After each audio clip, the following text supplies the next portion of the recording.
I'm so glad you're with us here on the Clark Howard Show. You know, our mission is simple.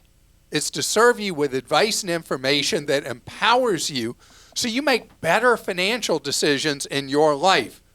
And today, I'm going to revisit something I haven't talked about in a while, how you can stop the flow of junk mail to your home, and also how to establish credit for college students. So I want to talk to you about something that has become an enormous problem for anybody applying for a mortgage.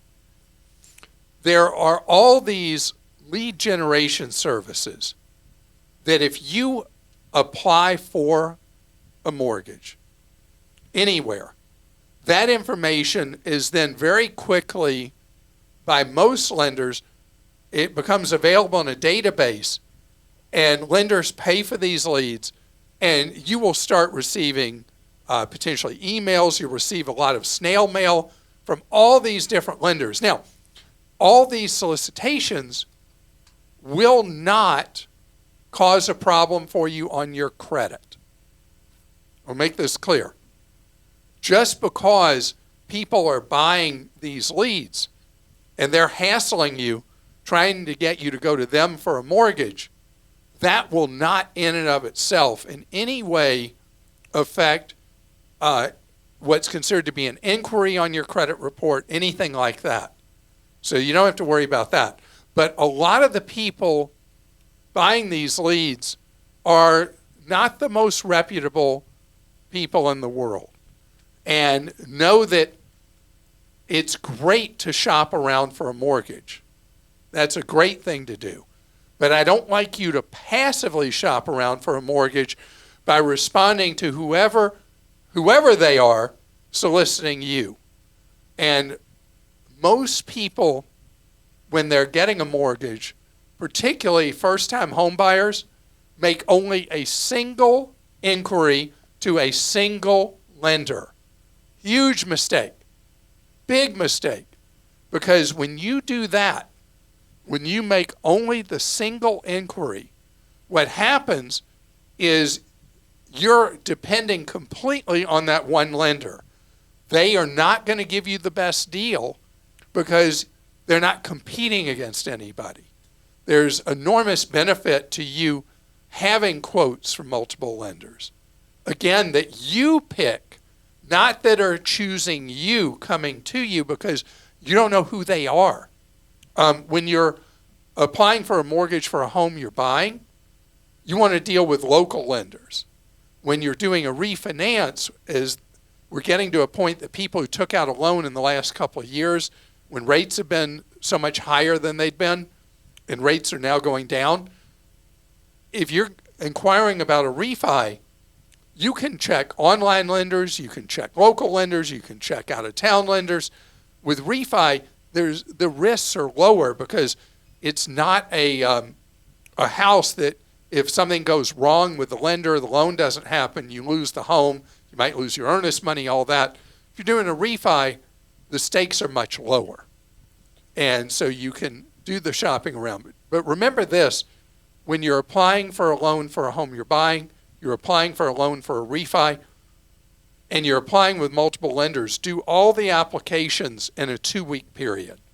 The reason for that is it will all be treated. You could do 20 loan applications. They'll be treated as if they're one in the credit scoring model. If you take your time and you do one now, you do one like a month later, whatever, that will create 2 inquiries. Not good. You don't want multiple hard inquiries on your credit. But going back to the unsolicited thing, there's something I really want you to do because of all the problems with identity theft, people applying for credit as if they're you and all that, and especially if you live in a multifamily property, you live in an apartment complex, something like that. I want you to sign out for optoutprescreen.com. What optoutprescreen.com does is it chokes off the credit bureaus that have spied on you, built these dossiers on you, and make their money selling off your information over and over and over again. It puts that genie back in the bottle. And they're not in a position to sell off you to people over and over again who are trying to solicit you for credit. Think about what happens, you move a lot, whatever. That solicitation for you to get a new credit card or a line of credit or whatever could go to your old address or 2 old addresses ago, and somebody there may say, wow, look at this. Whoever this person is pre-approved for a credit card with a credit line of blah, blah, blah, and they think they live here. They fill out that application. You don't have your credit frozen. They apply for that card against your good credit. It may get granted. And all of a sudden, you got a mess on your hands. Optoutprescreen.com is a great process for you to reduce the amount of solicitations for various forms of credit that would come to you.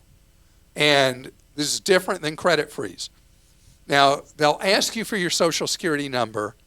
I recommend that you give it even though you're not required to, because that will make the opt-out much stronger. And you're dealing with a clearinghouse for the credit bureaus anyway, who have all that information. So I think it's fine to give your Social Security number there. And there are different services you can use, most which are free, that give you the ability to stop the amount of junk mail that comes to you of all kinds. And we have a briefing, an article on Clark.com how to do that. Christa? Okay, Elizabeth in Connecticut says, I work freelance / part-time for my former full-time employer. She's in New York City. I worked full-time with her from 2008 to 2020 and part-time in 2020 to the present. She wants me to become an LLC and has offered to pay for the filing. I believe this is so that she doesn't have to pay insurance on me. I'd prefer to be paid via payroll / W2, which is how she pays other freelancers that make more than $600 a year. I prefer this because I'd rather have my taxes taken care of at the time of payment. She thinks it's better for me to be an LLC because I can write more things off. I'm not the most organized person, so this seems rather daunting to me. What do you think is financially smarter for me, to be an LLC or paid via payroll? Well, in order for the LLC to really be valuable, you have to have a lot of expenses involved with doing this work for this employer that you would be able to deduct that you don't now. I don't know the nature of the work you do. If there are a lot of those kind of expenses, odds are you're better off remaining an employee.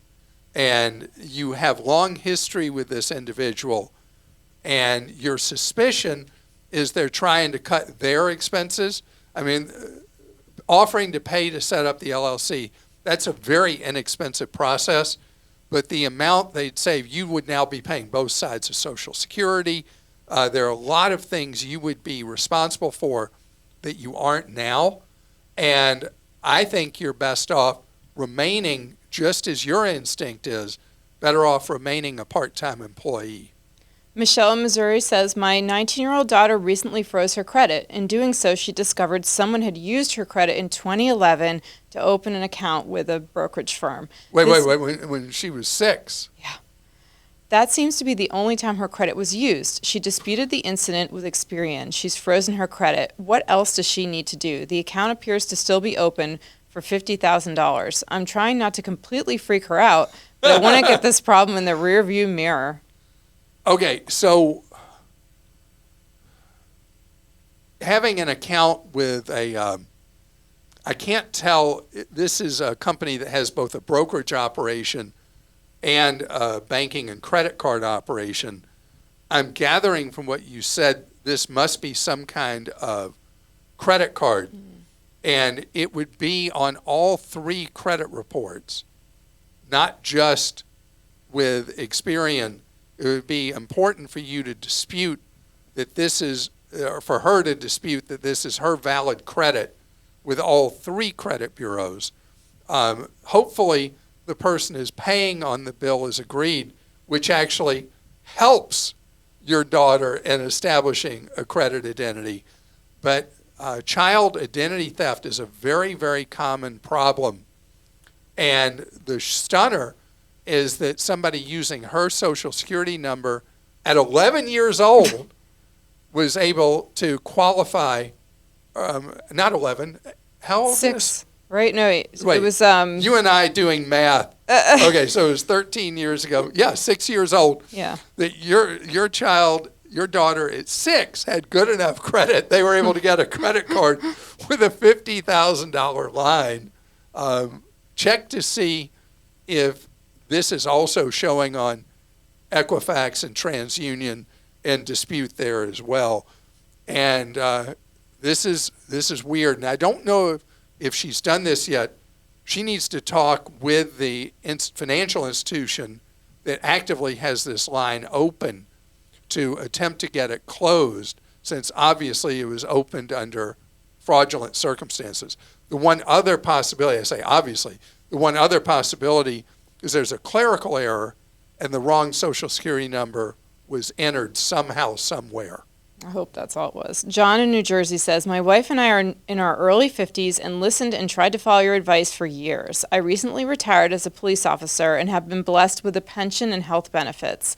We have no debt, own our house and cars, and live comfortably on my pension with about $1 million total in our Roth and an IRA. I recently moved from a 457B. Isn't that fantastic? It's amazing. My wife works part-time. I've saved all my life. At what point do I stop contributing to my Roth and investments? I intend on getting another job that is less stressful to keep busy, but I don't think I really need to work for money. People hate these kind of questions, but honestly, this is amazing. He needs advice. And John's been doing dangerous work. He has been. For his entire career Absolutely. as a police officer. We intend on leaving our savings to our nieces and nephews and other charities when that time comes, but we want to enjoy ourselves before that time. Okay, so John, first of all, great job what you've done for a living, the amount of money you've saved on your own through the 457B and your Roths and all that. And it's fantastic that you have a pension with benefits. In the Northeast, public safety officers and firefighters tend to have much better benefits in retirement than public safety officers do in much of the rest of the country except parts of the West Coast. And so if you have a pension that pays you the equivalent of what you make as an officer, and it inflation adjusts through the years, if you want, you can stop saving money because you've been saving on the salary you already had. On the other hand, if your pension benefit is less than what you were earning as an officer at the point you retire, and or when you did retire recently, or if it does not have, if it pays less than what you were earning, or it does not have inflation adjustments over time, there's a real advantage in you continuing to save. Because the way you think about this is the money you've saved, you can reasonably spend 4% of it each year and not worry about running out of the money. And this is an old rule. It's actually a guideline that works in most cases.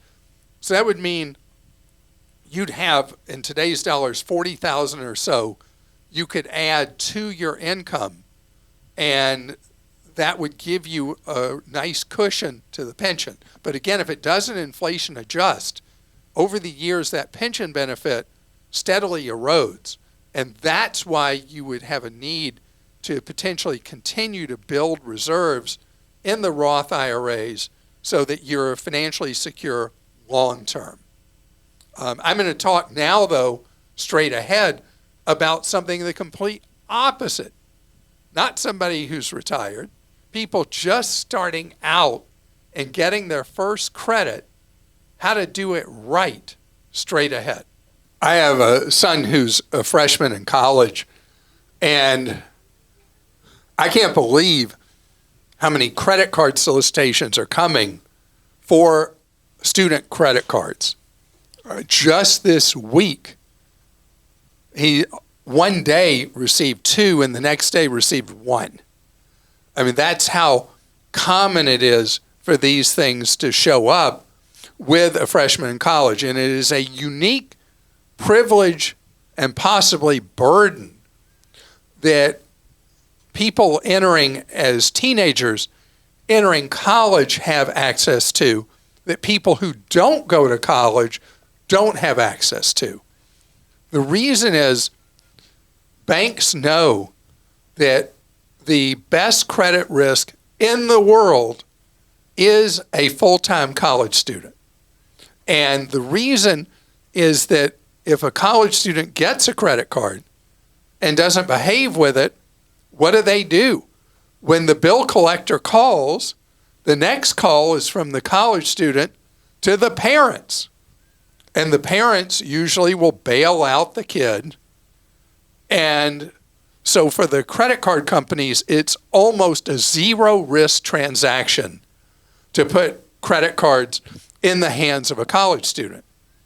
It's an opportunity, though, as well, because it's hard when you're in your early 20s and you're out working, regardless of what level of education or training you pursue. The banks make it really hard to get credit. You know, you apply for it and they say, well, you've got no credit history. We're not giving you credit. The college students are in this unique thing that because the banks specifically target them, that they can obtain credit, build up a solid credit reputation, and when they're done with school, however far they go, they then already have established credit, and this is the pitfall. What do college students not do? They don't pay their bills. I mean, it is the rare college student who doesn't have some flaky to them. And so they get these student cards, and then they are like, oh, I had to pay that? I had a due date? Whatever. So as a parent, you need to know those solicitations may not even cross your eyes. They may not come to your home. So if you have a freshman in college, a sophomore in college, talk to your student and tell them about the student cards. Tell them to be careful what they charge to the card and explain how you pay the bill, how due dates work, how you can set up an automatic payment of the bill linked to a checking account, anything, because you don't want to take what could be a really good thing, having a jump start on establishing credit, and turn it into a bad thing. 7 years of disastrous marks and low credit scores following you. I mean, that's worse than no credit, having early credit that you foul up and you mess up with. The other thing a parent can do for any kid coming out of high school, whether they go to trade school, go straight into work or whatever, and you want to help them establish credit, is you can make them, if your credit's good, that's the first. If your credit's good, make them an authorized user on one of your credit cards. It'll establish them a credit record with the 3 credit bureaus. Well, as long as they Social take the Security social, number. yeah, because there's some big banks. If they don't take the Social Security number, it doesn't create a record for that authorized user. So you want to make sure that, a lot of times you hear me say, don't give a Social Security number out willy-nilly. This is a case where you do give the Social Security number out, make them an authorized user. You don't even give them the plastic if you don't feel that your kid is mature enough to handle having plastic in their hands. And then they will already have an established credit record.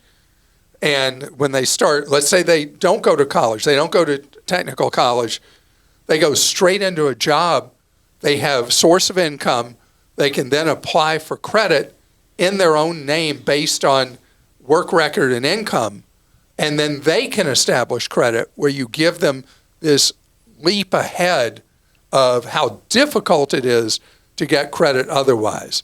As for the best credit out there, I still am a strong believer that the credit unions are the best place, particularly if you don't have that leg up and you're having to start from scratch.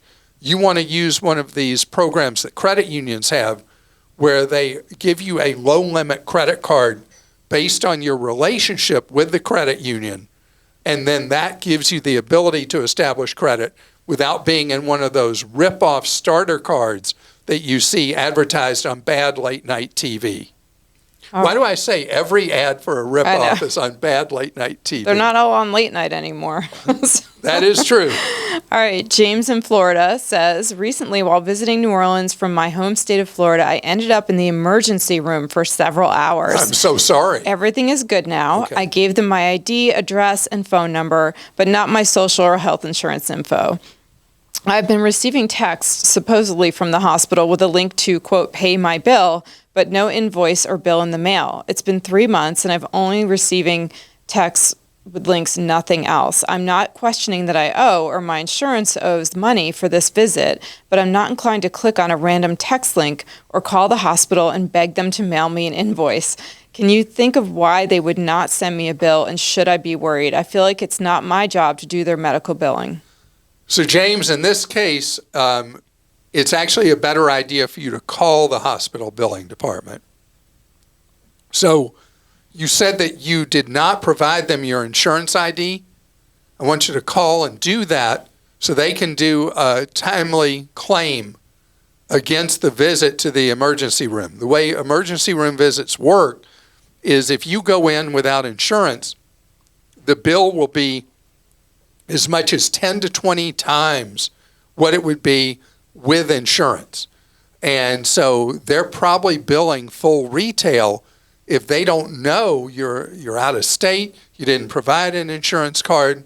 Who knows if they got your mailing address wrong, because it's unusual for a hospital not to send a paper bill when they're looking for real money. So yeah, you do want to come clean. You do want to come forward, because you don't want this to end up on your credit. You don't want it to end up being too late to file a claim actively through your insurance. And you're dealing with different states here. You got Florida and Louisiana involved. So I would do exactly what your gut tells you not to. I would contact the hospital and say, what's the deal? I've never received a bill from you. And they will be very accommodating to you. Because let me tell you, normally people do bury their heads in the sand and pretend, oh, I don't know about that. Mm-hmm. It's much better for you to come forward, pay whatever the deductible is on your health insurance, and get this claim processed through your insurance. Oh, by the way, don't pay your portion until after the bill has been through insurance. Jennifer in North Carolina says, I'm one of those people that purchased a COVID car, so I plan to drive it until the tires fall off. You want to explain what a COVID car is? Well, I think she's going to say, okay. Well, they were really expensive during COVID, hard to find, really overpriced, so I'll just say that. I want to get used tires and keep on driving it. I have a 2018 Grand Cherokee with 145,000 miles, and so far, that's a lot of miles. So far, no mechanical issues. Great. I have a job that requires a lot of travel, so the mileage is going to get worse. Now the bad news: I owe $18,000. Starting in September, I will be able to pay $1,500 a month moving forward, so I can pay it off ASAP. Now my question, would it be a good idea to purchase gap insurance, or is it too late? If I have an accident before I pay it off, it would be a huge financial setback. Sure. And Jennifer, I would go online and see what the value is of that 2018 Grand Cherokee with the miles you have. And you may or may not find that you even have a very large gap there in remaining value. But if you're paying it off starting this month at $1,500 a month, that's fantastic, because you're going to bring that balance down so very quickly. Jennifer, one thing, the lenders sometimes play dirty pool with excess payments, and they treat them as months paid ahead instead of payment of principal. You want to make sure whether you get an electronic statement or a paper statement that they are reflecting the additional payment as prepayment of principal. You may even have a thing you need to do where you pay your regular payment and pay the additional through their portal and say that there may even be a line for prepayment of principal. I would call them, make sure exactly what you need to do to have that go towards prepayment of principal. Because what that means is that instantly that balance goes down, down, down, down. And pretty quickly, you're going to be out of harm's way with this vehicle. And it's fantastic that you're in a position to pay that extra amount every month and get this burden off your back. On gap insurance, if you do decide that it's something you need, check with your own auto insurer for gap insurance, not a dealer. Gap insurance through your own auto insurance policy is so dirt cheap compared to what's charged at a dealer, a tiny fraction of the cost. Patrick in Massachusetts says, you often mention joining a credit union, but I don't believe I've heard you mention if there are pros and cons of joining a national credit union like Penn Fed versus a local one. Are there any pros and cons to be aware of? Specifically for my situation, my wife and I would like to move closer to family in the next year or so, and we're deciding if we should join a credit union near where we are or in the area we'd like to move to, or a national one. So with credit unions, there are so many small local credit unions. The dig on them, the disadvantage is they're not generally going to have all the technological capabilities you're going to have with the giant national credit unions, or now there are more and more what I guess I would call super regional credit unions that have bulked up to the size that they can offer a lot of the technologies that people love. Kind of like the compromise for you between going with a giant national credit union like Penn Fed, or people who have current or prior military going to Navy Federal or something like that, is if there's a large credit union that has presence, not necessarily a giant national one, but a large one that has presence both where you live and where you're moving to. And if you can use the credit union finder tool that you'll find online, just do Google search credit union finder or whatever search engine you use, and you'll see a thing the Credit Union Trade Association offers to find credit unions in different zip codes. And if you find that one of them is available both where you live and where you're moving to, then that would be a consideration. Would I join a small credit union where you are when you're moving soon? Probably not. I'd go ahead and join one where you're moving to is where I'd want you to be a member of. And credit unions are, by their very nature, overall better than a bank. It's not even close. But as we hear over time, not every credit union is providing great member customer service, a great member experience. But overall, the very setup where a bank is trying to make money for stockholders and a credit union is running as a co-op just to serve its members, the credit union over time will generally be a much better place for you to earn money and a much better place for you to save money on the things you do with lower costs, better service, better products. But not every credit union and not every day. And I want to thank you so much for joining us today. And I want to tell you that we are here to serve you so many different ways at Clark.com. We have our newsletters that are free, that I love and can't wait to read each day for Clark and Clark Deals. And you can see how to sign up for them at clark.com/newsletter or newsletters, either one. We've got our websites, clark.com and clarkdeals.com. We have off-air. We have one-on-one, old media expression. We have one-on-one free advice available to you 30 hours a week, available to you each weekday. You can see how to get that free one-on-one advice if you go to clark.com/CAC. And then in various cities around the country, you may see me on local television news as a reporter, or you may hear me on radio. And so there are many different ways that we provide the ability to connect with you, including social media, YouTube. What am I missing, Christa? Have I missed anything? Newsletters. I said newsletters. You did say newsletters, yeah. Check out, please subscribe to this podcast as well. If you listen or you're watching on YouTube, please subscribe to our channel on YouTube and follow the podcast or subscribe on Apple and leave us a review if you can. We're just pitching everything. Please leave us a review. That would be amazing. Well, and it's not a pitch. The whole idea is my philosophy. And Christa and I wrote a whole new plan about how we do what we do. We were really early on figuring this out 12 years ago, that the idea was you provide content in every forum that somebody may want to be reached. That instead of saying, oh, well, we do this or we do that, instead what we do is we provide empowerment to you with information that gives you more control of your life and your wallet. That's what we do. And we do it so many different ways, wherever it's best that serves you, whatever outlet best serves you, so that you can have access to the information. And that's my deal. That's what I'm about, is to give you the ability to save more in your life, to spend less in your life, and to never get ripped off, if at all possible. And we'll see you tomorrow.